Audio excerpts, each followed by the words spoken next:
The Oscoda Township regular board meeting, August 28th. Let's begin with the Pledge of Allegiance. I pledge allegiance to the flag of the United States of America and to the republic for which it stands, one nation, under God, indivisible, with liberty and justice for all.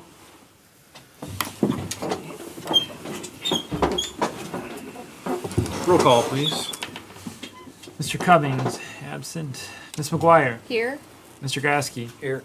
Mr. Palmer. Here. Mr. Nordine here. Mr. Byer. Here. Mr. Weed. Here. Any agenda additions or changes?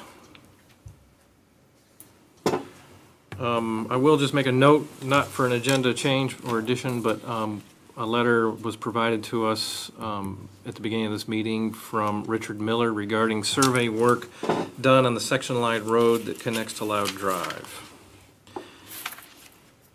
All right, need a motion to approve the agenda.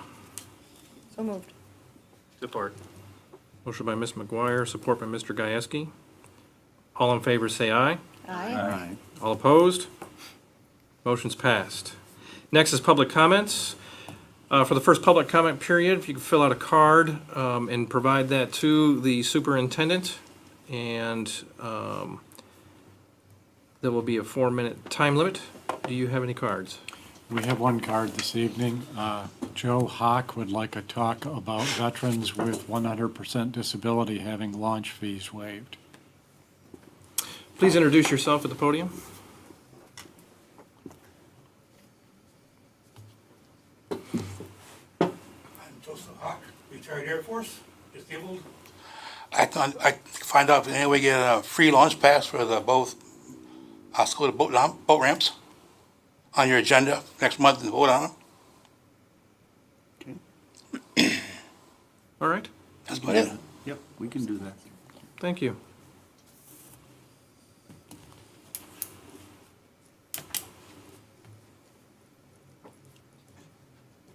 You have any other cards? We do not.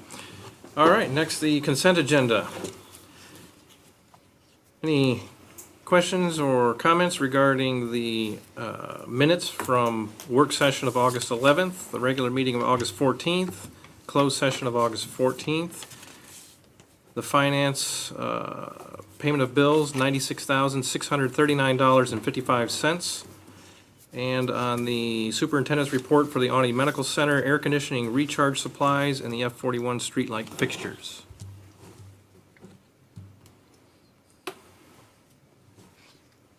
Just a comment that it was good to hear something about the F41 lighting, because I get a lot of questions, but it sounds like it's a kind of a tough one and an expensive one, right?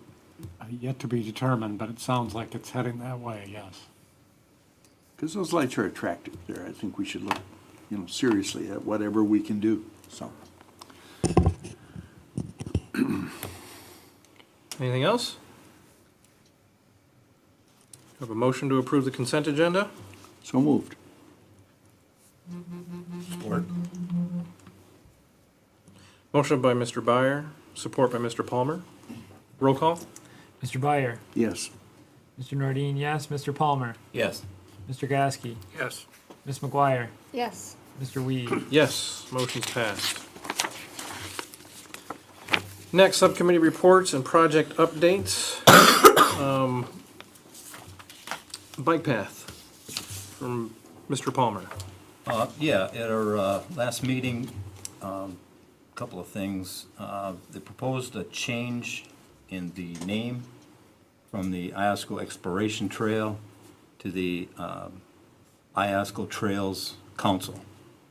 The idea is we want to incorporate, kind of involve all of the trails that are involved in Iosco County. And I'm kind of a newcomer to the committee, but this committee's been working for years, and Mr. Weed can speak to that more directly, but a lot of work has been put in by this committee to advance to where we are today with the bike path. So they felt they have to redo the bylaws, and they thought this would be a good time to do that. At the time we redo the bylaws, they want to get a post office box And so they have a permanent mailing address and have the, the ongoing name for the committee.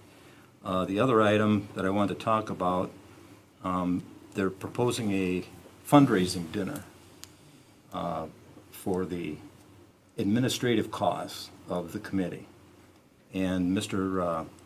Fred Lewis, the supervisor from Plainfield Township, he and his wife own a restaurant, the Bear Den on M65, and they've offered that to host a dinner, and they have apparently a mailing list of people that will make to try and raise contributions towards the path to the committee.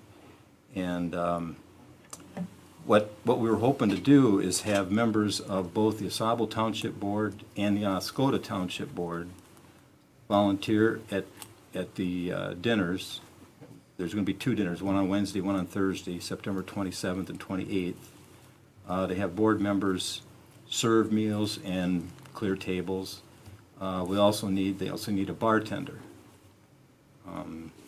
It's going to be a cash bar, it's not a huge bar by any stretch of the imagination there. But we thought it'd be kind of a nice touch if the 2 townships could work together to host this dinner, and so that there wouldn't be any cost for, staff at the restaurant, that sort of thing. So, if I plan on going to at least one of the dinners and working to serve, and so if you could just let me know who would be interested in doing that. We'll need about 10 to 12 people altogether, 5 to 6 for each night. So if you could let me know on that. Other item on from the Planning Commission, we have a new master plan in hand, a draft from Spicer, pretty much a total revision of the original draft, which was not acceptable. There were too much misinformation in there, just flat out incorrect numbers and things. A lot of it, to me, just seemed to be taken directly from the old master plan that was done in 2002. But we have the new plan that we have, and we'll be discussing this on next Tuesday at our Planning Commission meeting. And it's a much better document that we have. The other thing is that we have suspended the Planning Commission subcommittee for the time being. So we're not going to be working on any ordinance changes or that sort of thing, primarily due to the reduction of hours. The zoning administrator doesn't feel she has the time. We usually spend a couple of hours at each of these meetings. We're trying to meet twice a month, so we're holding back on that for right now, and we'll look into that in the future. So that's all I have. All right, thank you. Next, road estimates for Colbath Road resurfacing. We have requested an estimate for Colbath Road improvements from the Road Commission recently. I had suggested that it be structured like the Alexander Road and Shorewood Drive improvements, with portion being seal coat and the balance asphalt. Once I have that in hand, I would envision suggesting that the road committee meet to discuss planning for next year, depending on budget estimates and so forth.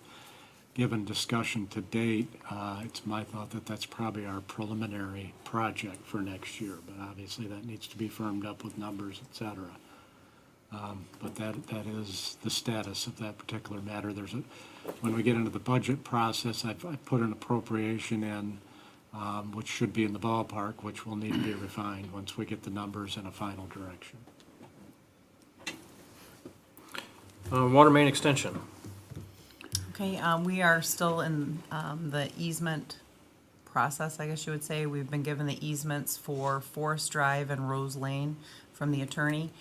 just late last week, and myself and Mr. Nordine are going to be hitting the streets actually tomorrow, as long as it's not pouring down rain, to work on getting signatures on those easements. We are still waiting on the easements for Benetton Dam Road. As soon as we get those easements, we will go out and try to work on signatures for those. Thank you. Does anybody else have any updates?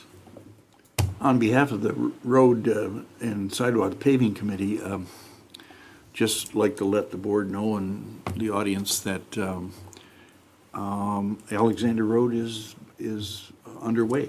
They're working on it. I don't think it's finished yet, but people are delighted. You know, most of us know that it's a dead-end road, so to pave it, they have to go to the dead end and work backwards. And that is all done. The shoulder work is not done yet. Didn't tie in with the new pavement, but it looks great.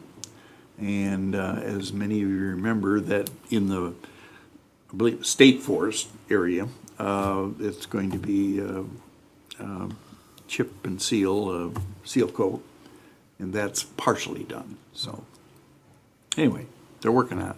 And I guess I would hope that the people on Colbath would certainly look at that, talk to the people in Alexander, and see how it was done and so forth. So you don't have to reinvent the wheel, because they're almost twin roads, the two roads. So anyway, that's it.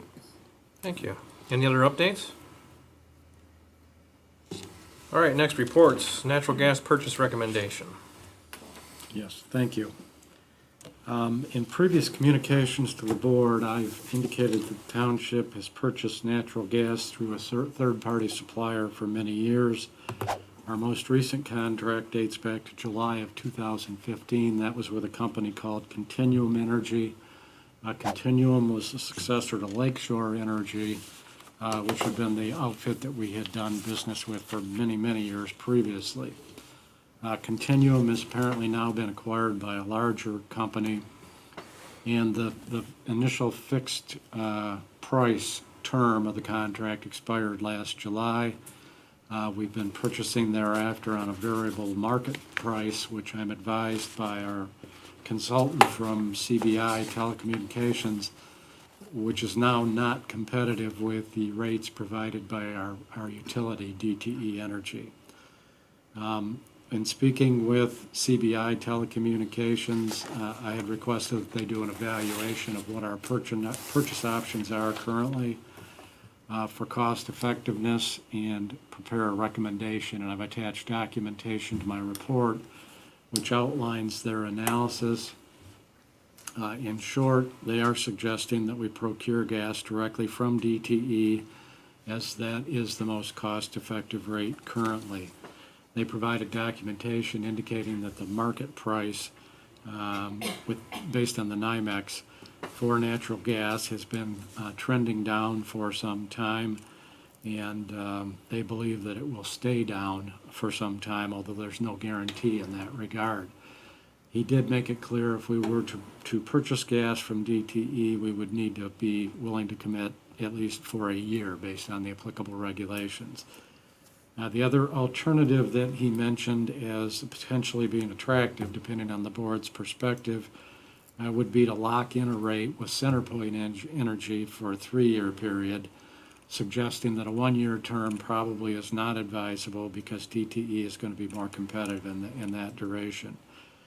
The documentation shows the differential in cost and indicates that DTE is currently at 31 cents per cubic feet, while CenterPoint's rate would be $31.60 for DTE.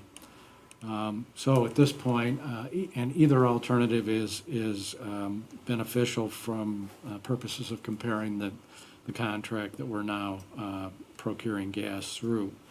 So I'm seeking approval from the board to accept a recommendation from CBI as you deem appropriate. Again, if we're interested in any variability, their recommendation is DTE Energy, and that is fundamentally their recommendation. Or if we were interested in locking in a price, then CenterPoint Energy is offered a fairly attractive alternative there. Comments? Is there a motion? I move that we go with the 3-year plan.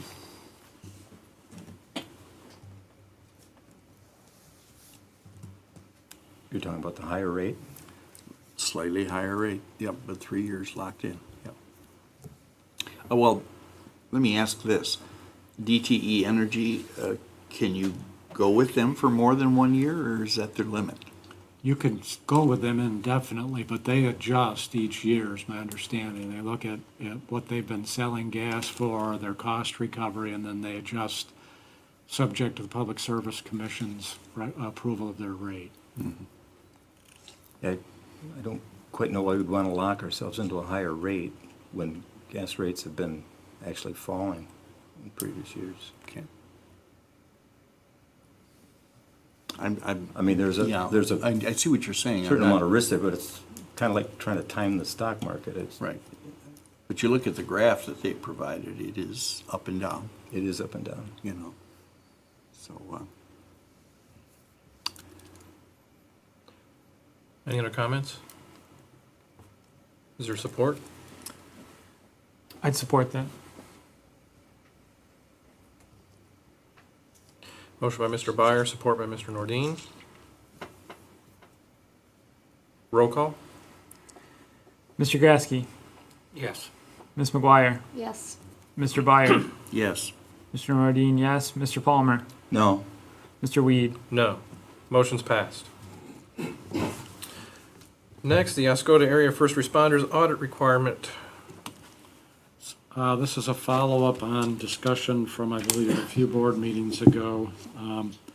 You might recall that some information was provided by the first responders intended to be responsive to the requirement in the contract that an annual audit of financial records be performed. And I've attached that communication from the individual that they had review the records.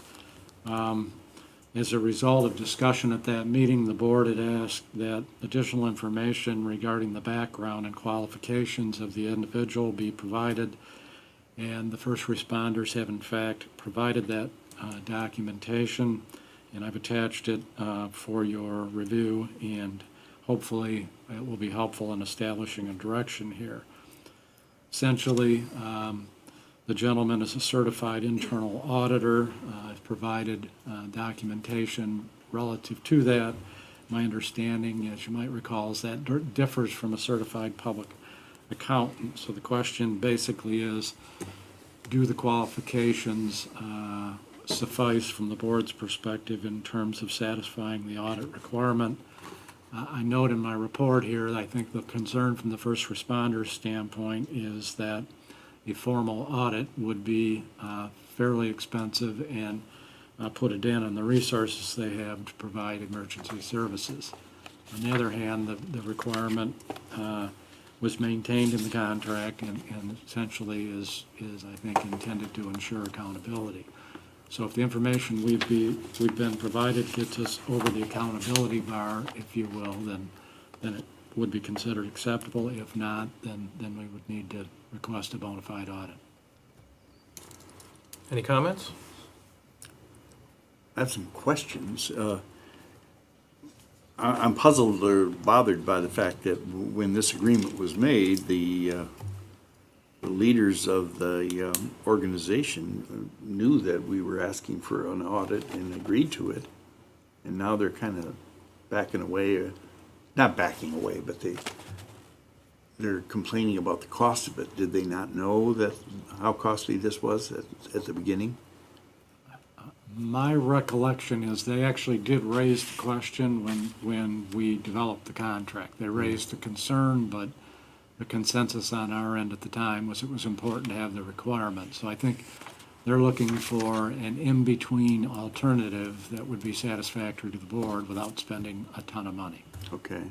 So I have two more questions. This gentleman, and I should know this maybe with more precise reading, has he been an auditor for this before?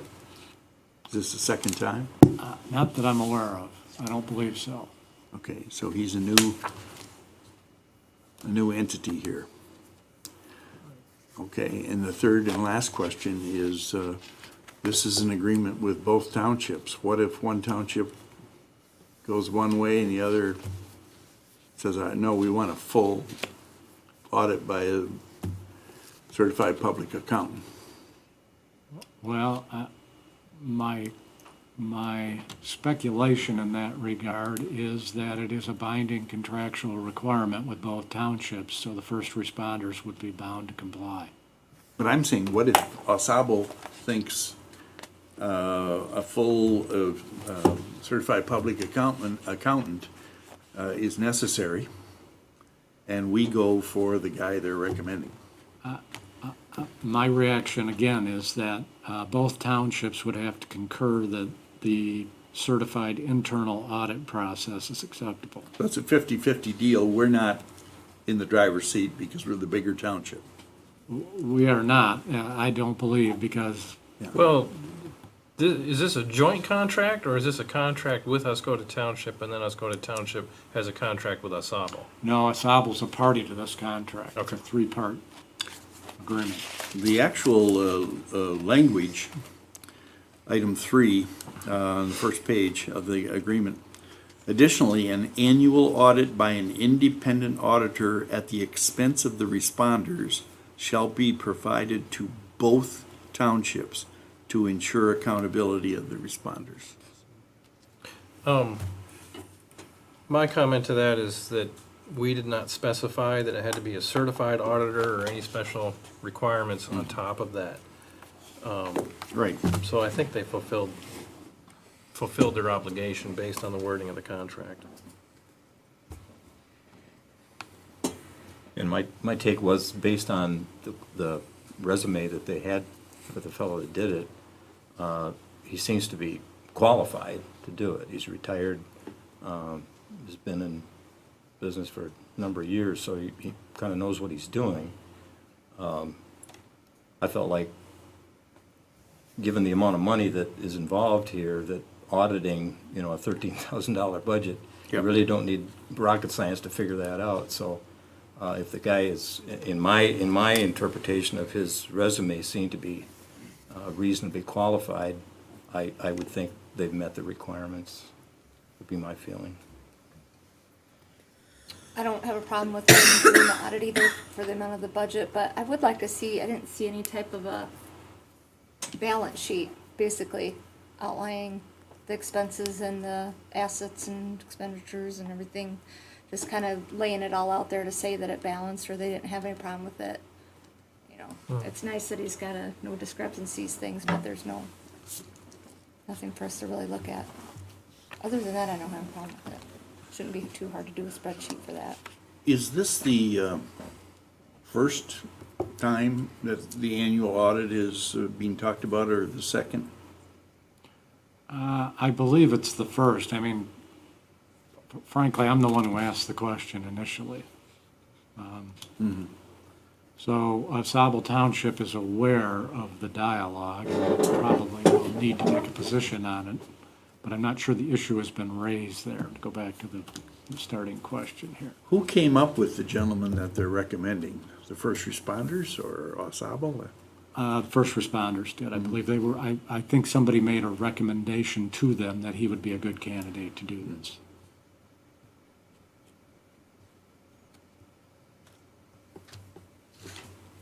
Any other comments? Is there a motion? I'll move to approve the auditor and audit of the Oscoda Area First Responders 2016 financial records. I'll support that. Motion by Mr. Palmer, support by Mr. Gieske. Roll call? Mr. Palmer, Yes. Mr. Byer, Yes. Ms. McGuire, Yes.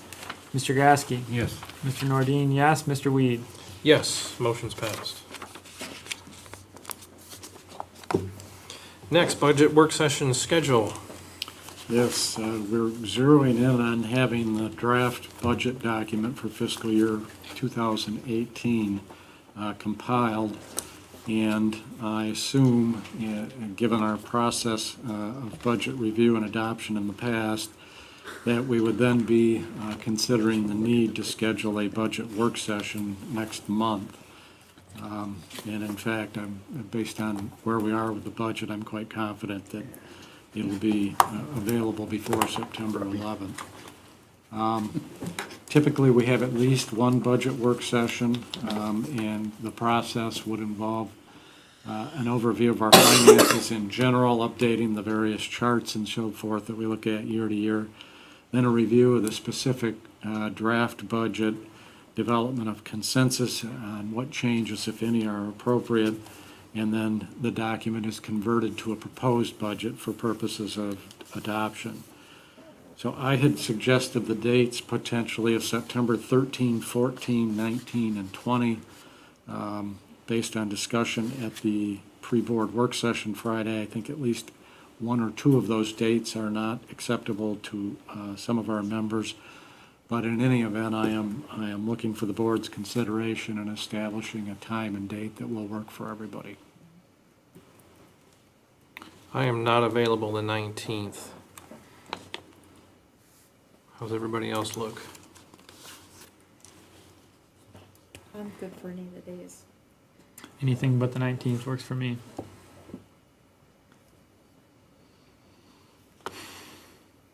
Tuesdays and Thursdays, especially in the morning, are not good for me, but what do you think of the Wednesday, the 20th? Anybody have a problem with that one? Works for me.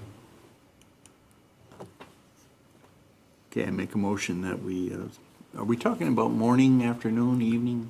At the board's discretion. Okay. Afternoon? Afternoon? What time? 3 o'clock?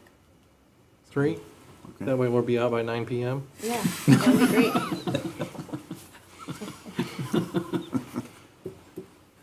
On the Maybe we should 20th? start at 9:30. Is that a hint? Does that work for everybody? Yeah, 3 20th? o'clock, Wednesday, 20th. I so move. Support. Motion by Mr. Byer, support by Ms. McGuire. Roll call. Mr. Nordine, yes. Mr. Palmer, Yes. Ms. McGuire, Yes. Mr. Byer, Yes. Mr. Gasky, Yes. Mr. Weed. Yes, motion's passed. Next, Old Orchard Park Boat Launch Project. Yes, this is just an informational update. A pre-construction meeting was held recently relative to this project. I've attached the schedule, which was discussed at some length at that pre-construction meeting. Basically, you will note that the construction will not initiate until after Labor Day. Originally, we had been planning on starting sooner. That's based on several factors, not the least of which is that the precast concrete planks require 28 days to fully cure before bringing them to the project site.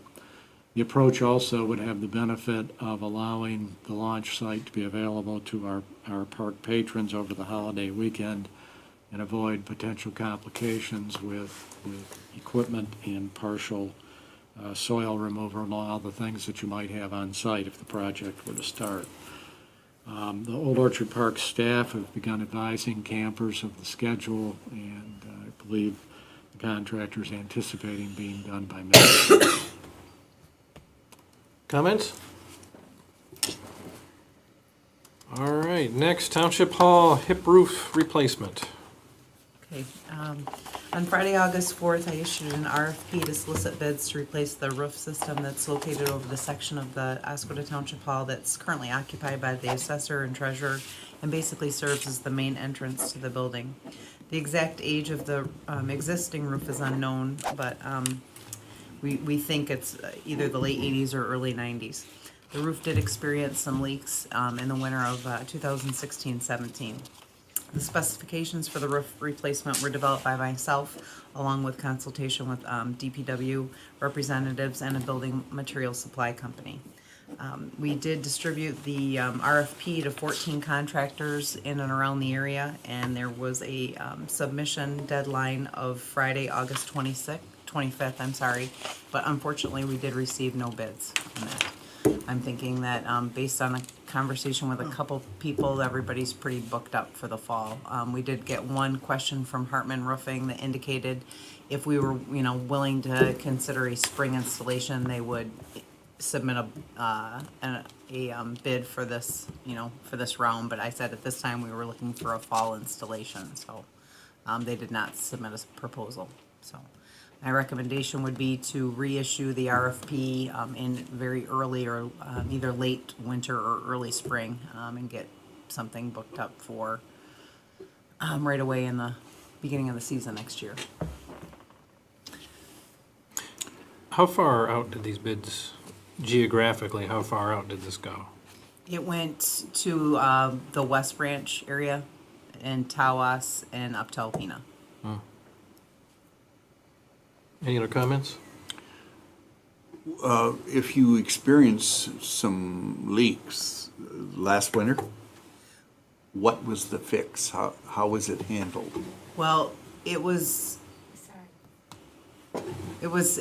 fixed by actually removing the shingles, and they actually Hartman Roofing that had replaced the flat roof that's Yeah. over the main part of the township hall. We at first thought that the leaks were coming from there, but then figured out it was over the hip roof.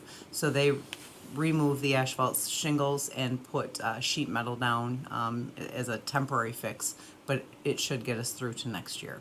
Okay. And that's when, at that time, we realized that the roof was in worse shape than anybody had realized, I guess, that asphalt roof. So you're gonna rebid this? So that would be, I don't think there's any point in rebidding it this fall based on the fact that nobody submitted proposals. I'd like to see what the steel roof would cost versus the asphalt shingles. Okay. I know we did discuss that on Friday at the work session. We could bid it with two options. So asphalt versus the Metal roof. sheet metal. Sure. And would you make a preference on which kind of steel roof? Because there's variations to that, steel roofs. Right. You can put one form of steel roof where you don't have to take the old roof off. You can build a Right. grid over the top of it, but it looks like an asphalt roof, but it's metal panels. And then, of course, there's the standing seam, which you do have to take. But if you believe that there may be damage to the roof underneath, then you kind of save some of the cost of building over it, because if the roof is, the decking is damaged, then you really need to take that off and repair it and then put your roof on. Right. But So is everyone in concurrence with doing bids this winter and For the spring? for spring work and getting costs for both the Either or, asphalt yeah. roof and the steel roof? Yep. Okay.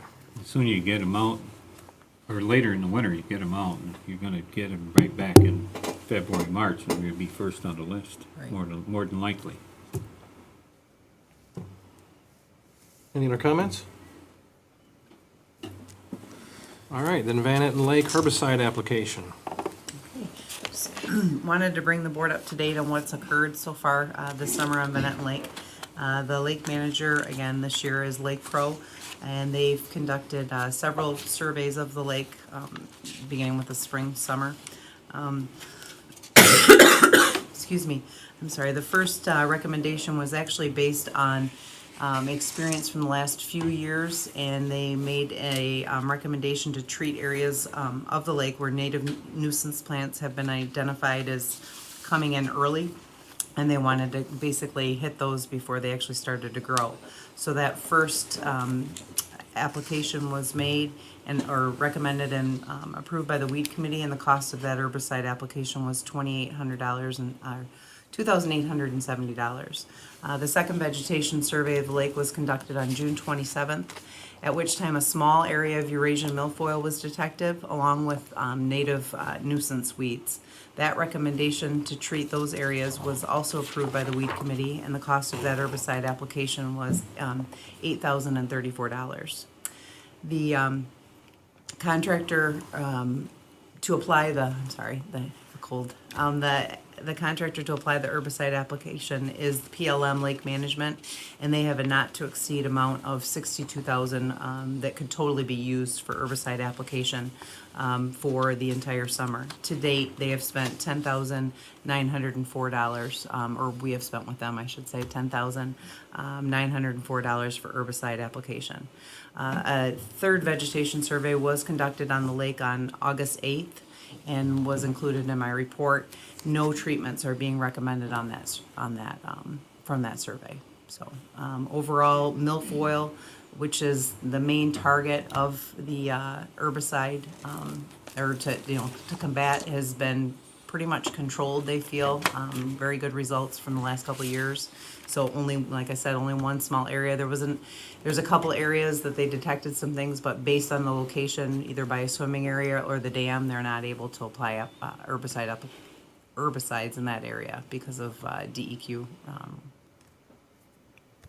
limits, so. And did PLM ever make the comment about, it looks like pollen on the lake, but it's little green particles, you might as well call them, but it just covers the lake. I'd like to know what that is. I don't know if they could tell us that. Right, it actually would be Lake Pro. Lake Pro is our manager. PLM is the herbicide contractor, but I can check with Pete on that. So you're saying they're little Well, green? every fall, it turns out green, and it looks like pollen floating all over the lake. Is that part of the- He lives on Benetton Lake. He knows what I'm talking about. Is that part of the algae bloom? It's like an algae bloom. Yeah. but- Right.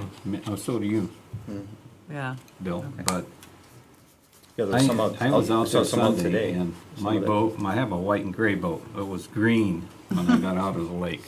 yeah, okay, I can ask that. Will there be another vegetation survey again this year, or are they finished now? They don't usually, they might survey the lake, but they don't usually apply any herbicides after Labor Day. And with Labor Day being this weekend, I doubt that even if they surveyed again, that there would be any recommendations.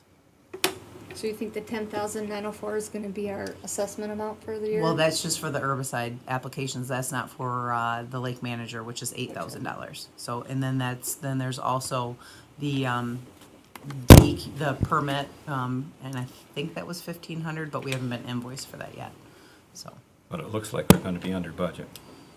Yes, it's actually less than last year, so this is our second year with the township upfronting the costs, and then, going back to, to the SAD for reimbursement, and I think it's working out, fairly well, in the sense that then the residents around the lake are only assessed for what was actually used, which is far less than what was anticipated so far, so that's good.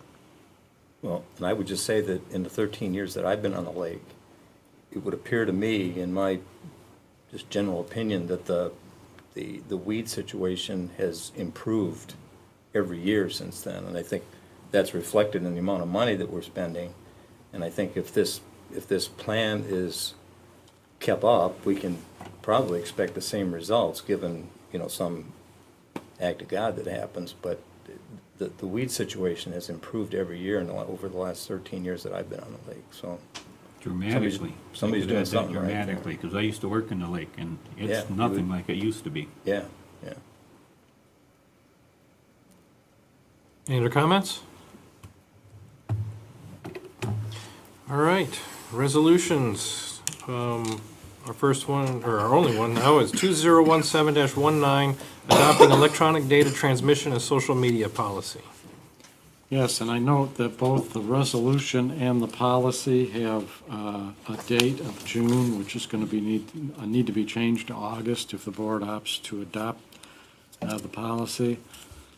Discussion's been underway for a while on this topic, and basically we had a concern or a question expressed by one of the board members about the potential for an inadvertent violation of the Open Meetings Act through electronic communications by some of our policymaking bodies, i.e. Township Board, Planning Commission, Zoning Board of Appeals, etc. So what the policy is intended to do is make it clear that when electronic communications take place, that they not lead towards some kind of a deliberative result. And in short, a good way to avoid doing that is not to use the reply all function. But essentially, we want to make everybody aware that there is a caution to be had here when folks start conversing through electronic communications, and there's more than one party, and those parties are charged with development of policy for the township. Yep, so I raise this concern just to clarify and make sure all boards are formally aware that, that how we communicate electronically needs to be dealt with. Well, that was a very question I carefully. had. How is that going to be communicated to the other boards? The Planning Commission, Zoning Board of Appeals, all the various committees and things. Is a copy that's going to be sent to every member? Or are we going to have some explanation? Because this is kind of a complicated issue. I think it's a good idea. It's something we really, nobody wants to violate the Open Meetings Act intentionally, but there's certainly plenty of opportunity to do it by accident. So I think some clarity needs to be handed out to the various boards and commissions so that everybody's on the same page and knows what is actually entailed in this resolution. Well, my thought would be that we would ensure from a staff standpoint that every affected body here, the membership of each of those bodies would get a copy of the document itself. And then if it would be helpful, we could come and appear before the body and try to answer questions and that kind of thing. All right.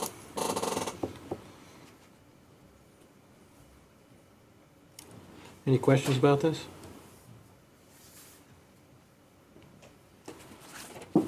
Okay, is there a motion? I'll move to approve Resolution 2017-19 as it relates to electronic data transmission and to promote appropriate training. I'll support that. Motion by Mr. Palmer, support by Mr. Weed. Roll call? Mr. Byer, Yes. Mr. Gasky, Yes. Ms. McGuire, Yes. Mr. Palmer, Yes. Mr. Nordine, yes, Mr. Weed. Yes, motion's passed. We don't have anything under other, but I've just been thinking here about the, what Mr. Joe Hawk had brought up regarding, waiving boat launch fees for vets at 100% disability. I'm wondering if this might be better served at the budget work session. If we just want to talk about it there, or if you want it to have on the next meeting. We can have it next, I'd say at the work session. That's fine. Okay. So we can put that in the work session, and did he provide contact information?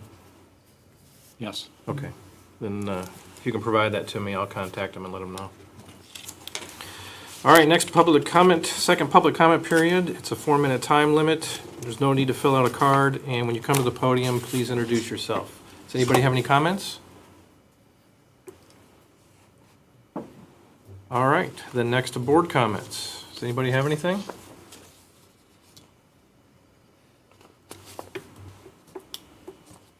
All right, then this meeting's adjourned. Thanks for coming out.